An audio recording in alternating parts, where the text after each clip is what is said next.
राज्यपाल मंगू भाई पटेल की अध्यक्षता एवं मुख्यमंत्री डॉक्टर मोहन यादव के मुख्य आतिथ्य में राजभवन भोपाल में कर्मयोगी बने विषय पर आयोजित एक दिवसीय कार्यशाला का आयोजन हुआ।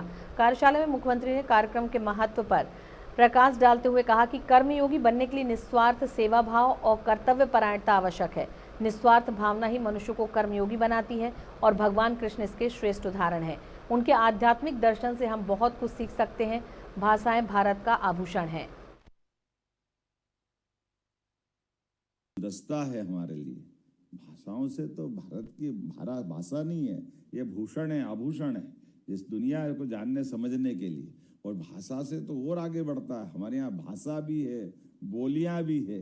हमारी जब इसके नीचे तक जाते हैं तो मनोभावना भी है, मूक भाषा भी है। कोई एक बात तो है नहीं भारतीय संस्कृति की।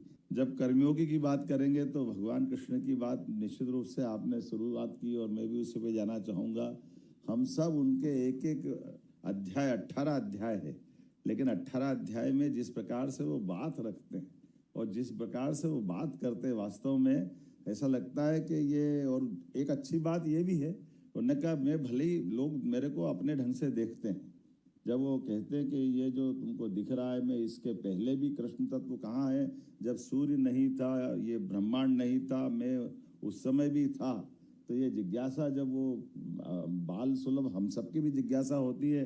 भगवान कृष्ण तो अभी तो कल की तो बात है जब वो वसुदेव देवकी जी के आंगन से सुदानंदन बनते हुए दुनिया देख रही थी, तो उनको लगा कि ये कौन सी दुनिया में पहुंचा दी है, कहाँ की बात कर रहे हो, ये सूर्य चंद्र के पहले आप कैसे हो गए। तो उन्होंने कहा नहीं, मैं ऐसे हो गया कि मैं अपनी योग स्थिति से, और मैं क्या इस पृथ्वी पर जो भी जिसको भी आना है सबका अपना समय रहता है और सबका समय होने में कर्मवाद से, कर्म सिद्धांत से कोई नहीं बच सकता। उसमें मैं भी हूँ और आप भी हो। इसलिए उसके पहले फिर कहाँ कहाँ है नदी, पहाड़, पर्वत, जहाँ सूर्य का प्रकाश है, प्रकाश की भी चमक में वो दिखाई देते हैं। ये जो बात मानी गई है परमात्मा की दया से यशस्वी प्रधानमंत्री ने अक्षरशः सिद्ध की है। हमारे यहाँ एक शब्द चलता है ऋषि और मुनि, इससे सारी बात ध्यान में आ जाएगी।